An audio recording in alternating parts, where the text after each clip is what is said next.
We are following breaking news tonight at 6:30. Emory University providing an update on two people being monitored for hantavirus here in Atlanta.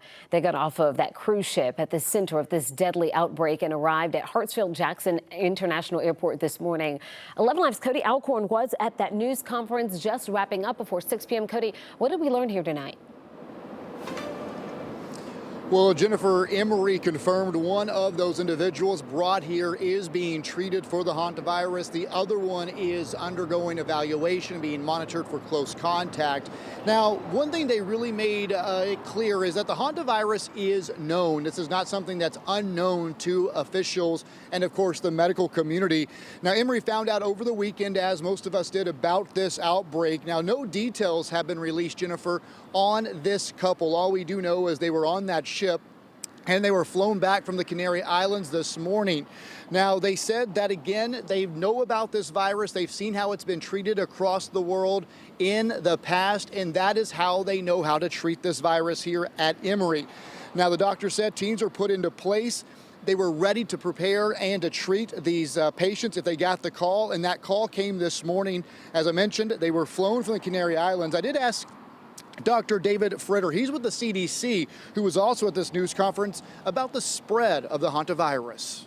This hantavirus, the Andes virus, is the only strain that is person to person, but again, very difficult to spread. It is close contact with bodily secretions or respiration, sharing things intimately, toothbrush, etc. And so this is very different than a respiratory virus. We know this virus, it's not novel, and we know what we need to do. Now, Emory pointed out that their process went smoothly this morning. They have been preparing for this. They worked with Grady EMS. You saw the patients being walked off of that plane from the Canary Islands when it landed here. They were put into a Grady EMS truck and they were driven here to Emory. The doctor said this is something they have prepared for. They practiced and it went smoothly this afternoon. Now, he also mentioned they have been preparing for this moment since 2014 when Emory cared for 4 patients with the Ebola virus. Now, remember, 3 of them were from West Africa. It was that 4th patient who actually caught Ebola here in the States. The doctor says that's when they understood they have to get ahead of this, and they started ramping up these teams across the country and said that's when the government really realized they have to prepare for these viruses. And since then, Emory University, the University of Nebraska Healthcare, and Bellevue, of course, were the 3 hospitals that cared for those Ebola patients. And since then, now there are 13 of these biocontainment facilities across the country prepared to take care of these type of viruses. And of course, today, Emory got that call. Of course, we'll have much more coming up on this tonight at 11. But Jennifer, again, they really want people to know this is not an unknown virus. They are treating this patient, and they really say the alarm for the public should not be heightened here. Of course, they just want people to be aware of what's happening.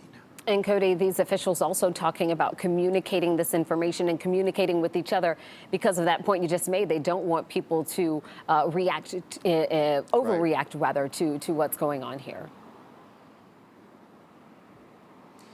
That's right, Jennifer. And again, the doctor said they have talked with other facilities across the country. Emory's one of the best, if not the best in the country. The CD says they have been in contact. As soon as they learned about this outbreak, they had teams over in the Canary Islands to greet these passengers, of course, before they got here. So this has been a very well thought out process. They practiced for this, and they said the communication was flawless. As we saw today, that transport from the airplane to the ambulances to here at Emory, where those 2 are getting some of the best care in the world. All right, Cody, a lot of planning put into action there. Thank you so much. There is a lot of talk online about this story, and we have been following it for you all day in our streaming center. Just hours ago, our Cheryl Preheim spoke with Dr. Felipe Labello about misconceptions and misinformation. He says much of it stems from unfounded COVID-19 comparisons. Hantavirus is not COVID. This doesn't have the potential to become a pandemic or large-scale outbreak because of the nature of the virus, because it requires really close contact, because it's not as easily transmissible as COVID. But it is a wake-up call that we need to have these public health systems in place. The funding of the public health authorities, unfortunately, has been slashed over the last couple of years. So this is making more difficult the job of public health and authorities to control not only this outbreak, but potentially future outbreaks, because we know those are going to happen. The doctor also saying it was more difficult to coordinate the evacuation of passengers to more than a dozen different countries because the U.S. is no longer part of the World Health Organization.